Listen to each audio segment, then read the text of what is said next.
Welcome, dear PowerFactory users, this is DMCC. Today, we're excited to share not only our regular webinar on the new features of PowerFactory software, but we're also thrilled to expand our video series to include additional topics. One of these topics is the basic functions and commands, so let's begin by exploring the load flow calculation. You can open a load flow calculation menu by clicking the icon with arrows on the main toolbar.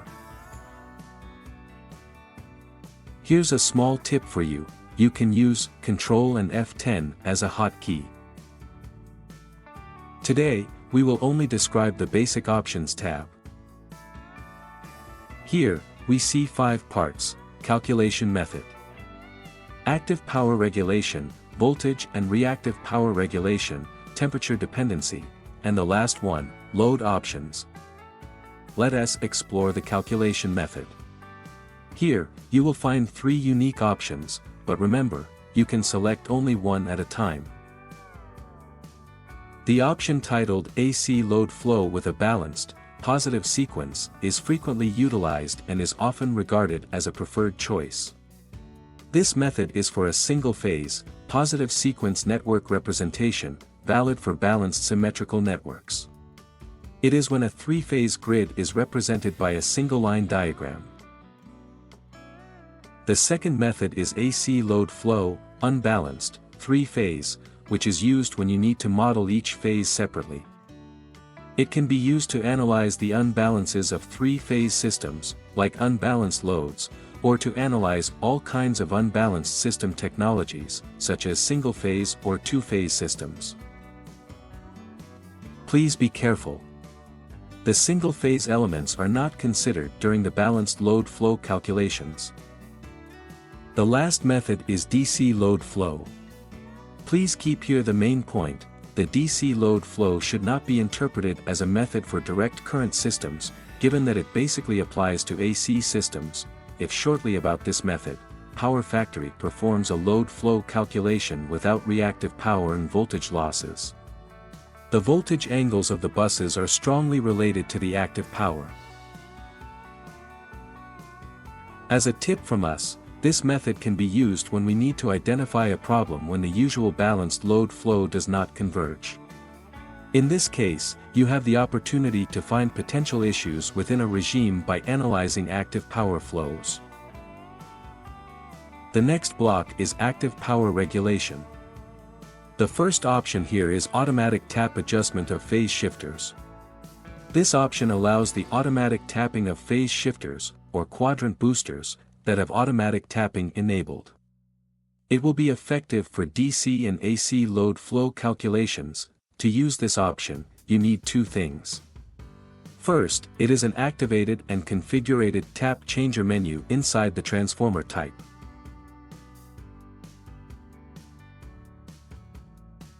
Second, it is the activated option automatic tap changing inside the transformer object, tab load flow. The next option of the load flow calculation menu is consider active power limits.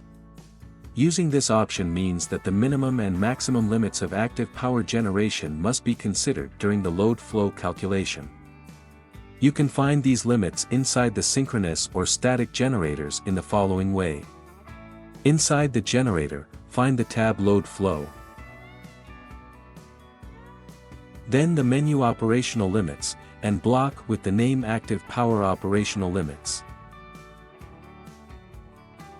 If this option is turned off, the active power output limits might be exceeded, in which case a warning will be issued. Using this option and using the active power limits of generators is strongly recommended.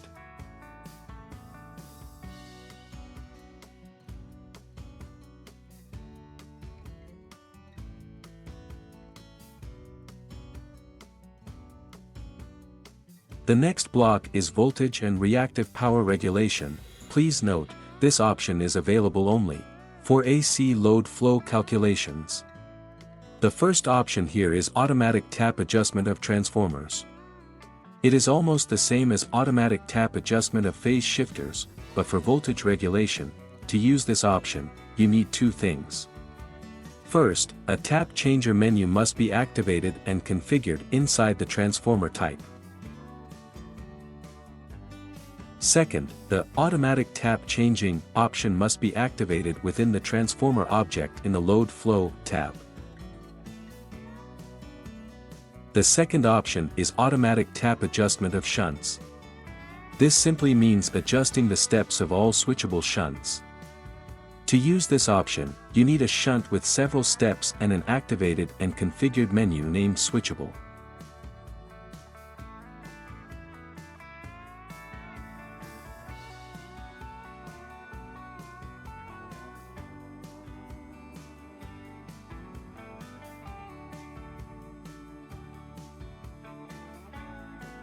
The last option is consider reactive power limits. This option means that minimum and maximum limits of reactive power generation should be considered during the load flow calculation. You can find these limits inside the synchronous or static generators in the following way.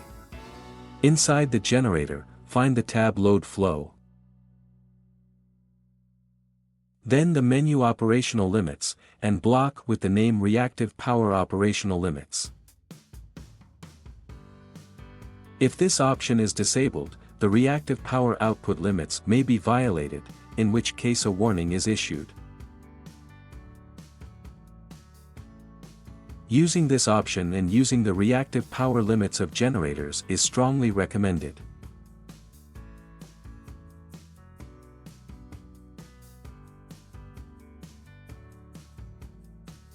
The next block is temperature dependency, line/cable resistances. To understand this block, you should know that each type of line contains information about the resistance and, by default, corresponds to a wire temperature of 20 degrees. If you choose the option at 20 degrees in the load flow configuration menu, a load flow calculation will be conducted for these default values of the line S resistance.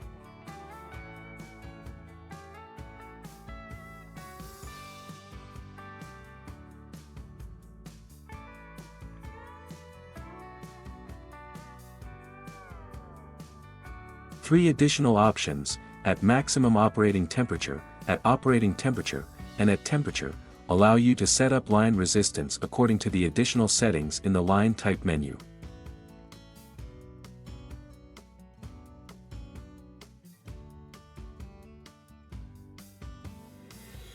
The last block, Load Options.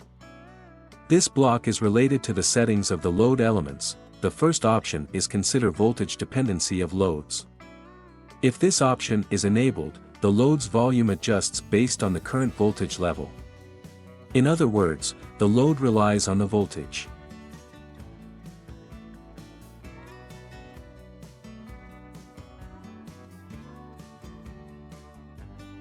In case voltage is higher than nominal value, the load will also be higher. And vice versa.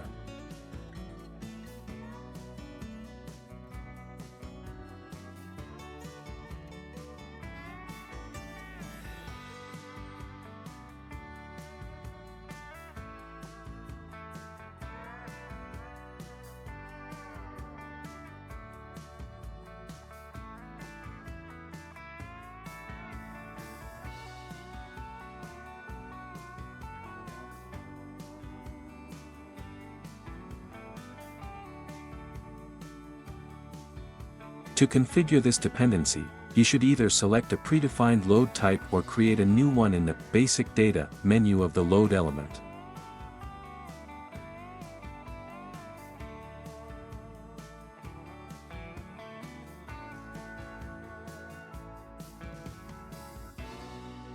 The last option in the block is feeder load scaling.